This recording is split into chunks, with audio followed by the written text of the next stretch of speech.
श्री शिवाय नमस्तुभ्यम, हर हर महादेव।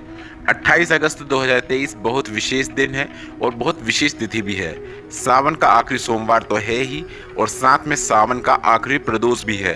31 अगस्त 2023 को सावन का महीना पूर्ण हो जाएगा। ऐसे में इस विशेष तिथि को आप अगर गुरुजी पंडित प्रदीप मिश्रा जी के बताए विशेष प्रयोग में से एक विशेष प्रयोग भी कर देते हैं तो आप जिस उद्देश्य को मन में रखते हुए यह प्रयोग कर रहे हैं वह निश्चित पूर्ण हो जाता है। क्योंकि प्रदोष की तिथि बहुत प्रिय है शंकर भगवान को और इस दिन अगर शंकर भगवान का कोई पूजन अर्चन कर देता है तो शंकर भगवान उसे मनवांछित फल प्रदान कर देते हैं। बढ़ते हैं पहले विशेष उपाय की ओर। गुरुजी ने हाल ही की कथाओं में बिल्कुल नया उपाय बताया था, जिसमें गुरुजी ने कहा विषम परिस्थिति आने पर अगर आपके सामने कोई ऐसी विषम परिस्थिति आ गई है जिसका आपको कोई हल समझ में नहीं आ रहा है या फिर कोई अटके हुए कार्य जो पूर्ण नहीं हो रहे हैं जिनका पूर्ण होना जरूरी है, आप सब जगह भटक लिए, सारी दुनिया में जाकर बोल आए, सबके पास जाकर आपने हाथ जोड़ लिए पर कहीं पर भी आपका काम नहीं बन रहा है, तो आपको एक प्रयास करना है। एक बेलपत्र, एक शमी पत्र और एक कनेर का पुष्प, इन तीनों चीज़ों को लेकर शिवालय जाना है। देवादिदेव महादेव को सबसे पहले आपको जल चढ़ाना है। जल चढ़ाने के बाद आप 2 या 3 प्रदोष निकलेंगी। यह उपाय करते आपकी झोलियाँ महादेव खुशियों से भर देते हैं। जल चढ़ाने के बाद आपको एक बेलपत्र, उसके बाद एक शमी पत्र, उसके बाद एक कनेर का पुष्प शिवलिंग पे अर्पित कर देना है। इस उपाय में आपको इस बात का ध्यान रखना है कि पहले जल चढ़ाना है, उसके बाद ही इन सभी सामग्री को अर्पित करना है। एक बेलपत्र, एक शमी पत्र, एक कनेर का पुष्प। यह उपाय गुरुजी ने 2 से 3 प्रदोष करने को कहा है और इस विशेष तिथि के विशेष प्रदोष में इस उपाय को करने की शुरुआत आपको इससे अच्छा अवसर कभी देखने को नहीं मिलेगा। तो यह विशेष तिथि है, विशेष प्रदोष है, इसलिए सावन के इस प्रदोष में इस उपाय को करने की आप शुरुआत कर सकते हैं। 2 या 3 प्रदोष उपाय करके देखिएगा, आपके अटके हुए कार्य पूर्ण होंगे, विषम परिस्थितियों से आप बाहर आएंगे।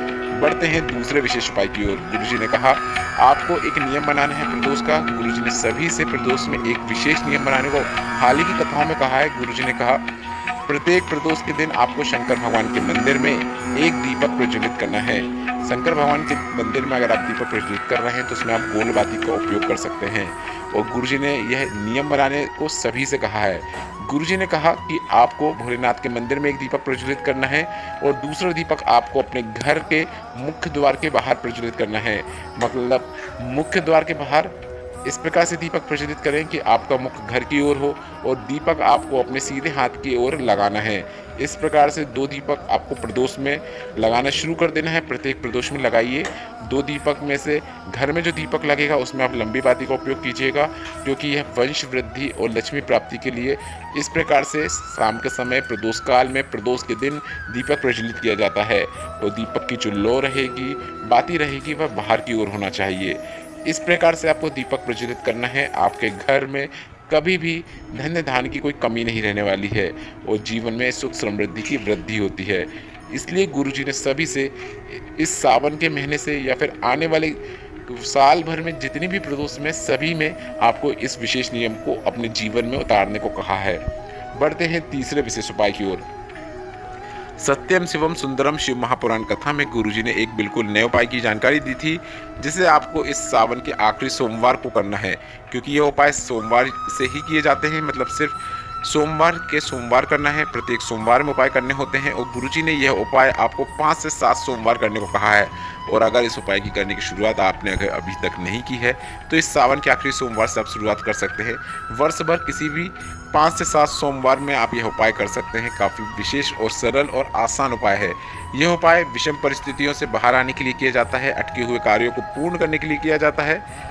शिवलिंग पर जो जो जगह गुरुजी ने बताई है वहाँ वहाँ आपको बेलपत्र अर्पित करके वहाँ पर आपको जल अर्पित करना है।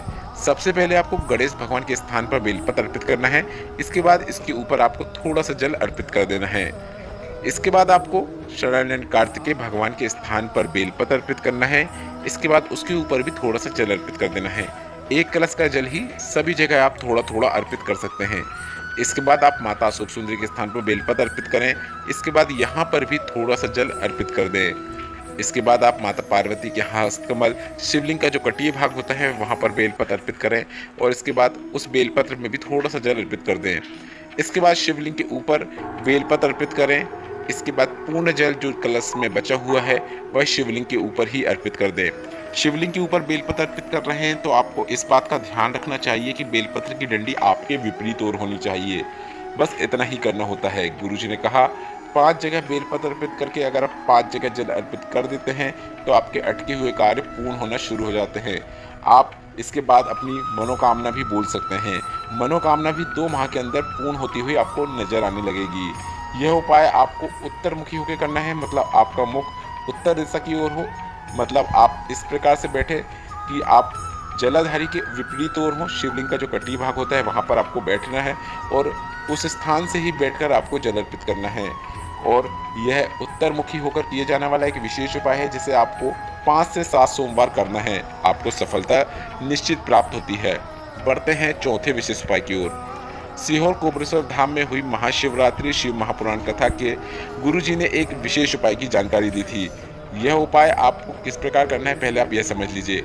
अगर आपका ऐसा कोई कार्य लग रहा है कि पूर्ण नहीं हो रहा है, महादेव मेरी सुन नहीं रहे हैं, तो इस विशेष उपाय को आपको कुछ विशेष तिथियों में करना है। जैसे कि विशेष प्रदोष हो, विशेष शिवरात्रि हो, प्रत्येक माह की शिवरात्रि, विशेष प्रदोष हो, मतलब कुछ विशेष तिथियों में ही इस उपाय को करा जा सकता है। हमेशा हर तिथि में इस उपाय को नहीं कर सकते। विशेष प्रदोष है, सावन का आखिरी सोमवार है, विशेष प्रदोष है, तो आप यह उपाय कर सकते हैं।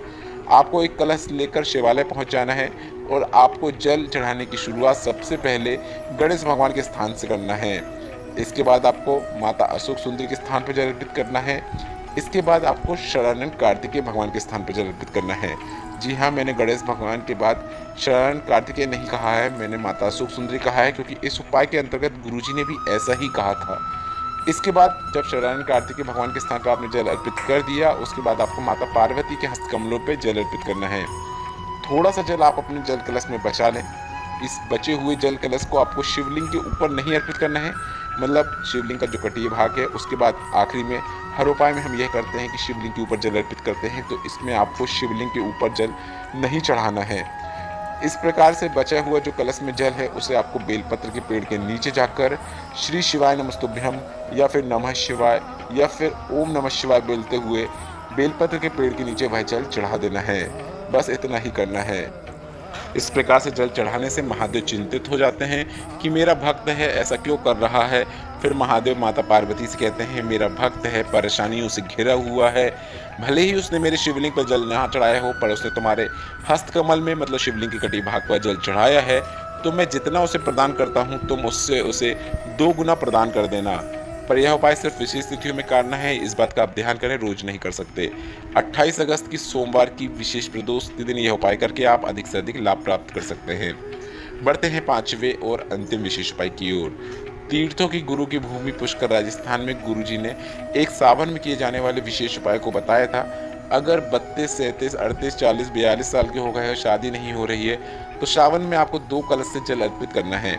पर 2 कलश से जल अर्पित करने की शुरुआत आपको शिवलिंग में जो माता अशोक सुंदरी का स्थान है वहां से करना है और पूर्ण जल आपको शिवलिंग के ऊपर अर्पित कर देना है। मतलब 2 कलश से जल आपको शिवलिंग पर सिर्फ 2 ही जगह अर्पित करना है, पहला माता अशोक सुंदरी के स्थान पर, दूसरा शिवलिंग के ऊपर। बस इतना ही करना होता है। जल अर्पित करते समय श्री शिवाय नमस्तुभ्यम या फिर नमः शिवाय या फिर ओम नमः शिवाय बोल सकते हैं।